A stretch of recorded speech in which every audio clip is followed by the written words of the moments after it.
it's like it's not obvious to me that people themselves think that they're valuable all the time. Often they don't think that at all. They certainly don't think that often when they're depressed. They certainly don't think that when they're suicidal. They don't really think that when they're ashamed or guilty or frustrated or disappointed or angry or waking up at 3 in the morning and tormenting themselves with their consciences. They don't necessarily think that when they're fighting with their family or when they're upset at work or, when things go wrong in life.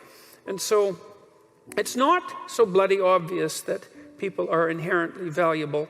And then you might also notice that it's kind of easy to think that some people are more valuable than others. It's very easy for human beings to think that about other human beings, because no matter where you look in human societies, there are rank orders of value, right? In any hierarchy that we produce that's associated with some ability, we find that some people are so much better at whatever it is that they're doing that it's an absolute miracle, and most people are absolutely dreadful at it.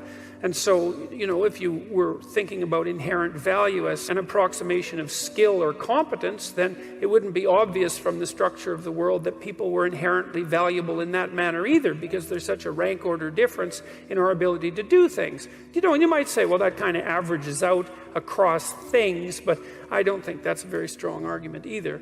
So it's not obvious where this idea that people are inherently valuable came from. That's a tough one.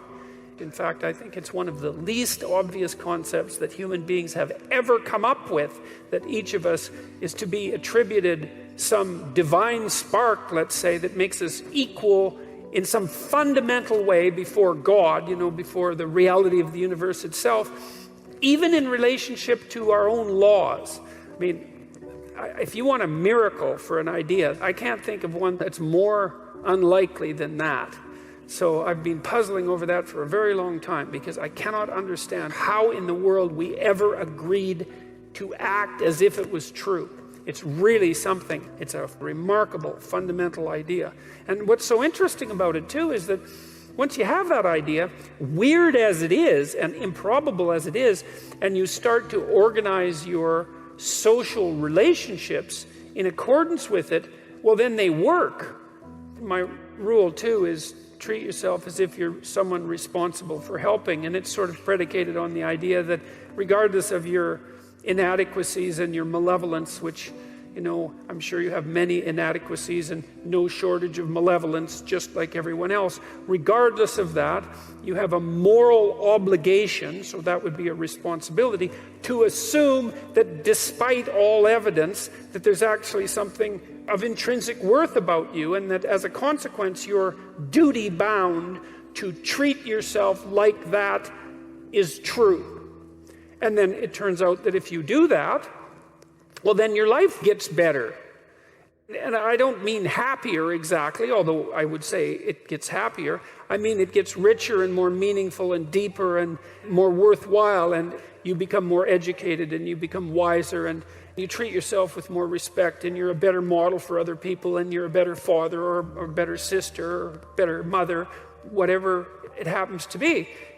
And you're less ridden by that guilt that gnaws at you and shame that's there otherwise saying, you're not what you could be, you're not what you could be. And that's a hell of a voice to get rid of, and it's certainly not one that's easy to ignore. So that's a pretty good idea, that there's something divine, let's say, that resides within you of ultimate worth. Even as a philosophical statement or a psychological statement rather than a metaphysical statement, it seems to be a precondition for establishing properly harmonious relationships with yourself. And that's worth thinking about a lot. Because you could think that in some sense you just own yourself, because people do kind of make that claim, especially when they're trying to justify, for example, their right to suicide, that, it's your life, it's your body, you're yours to do what you will with. And if that was true, well, then it would seem to me that life would be a lot more straightforward, because you would just tell yourself things that you would instantly obey and believe. So first of all, you'd tell yourself all the things that you were going to do, and then you just run off and do them, which you don't, obviously, because it's much more difficult than that. And then you'd also say, well, enough of the guilt and the shame and the negative emotion and the disillusionment and the vengefulness and all those things that make life hard. The self-recrimination, it's like, what the hell do we need that for?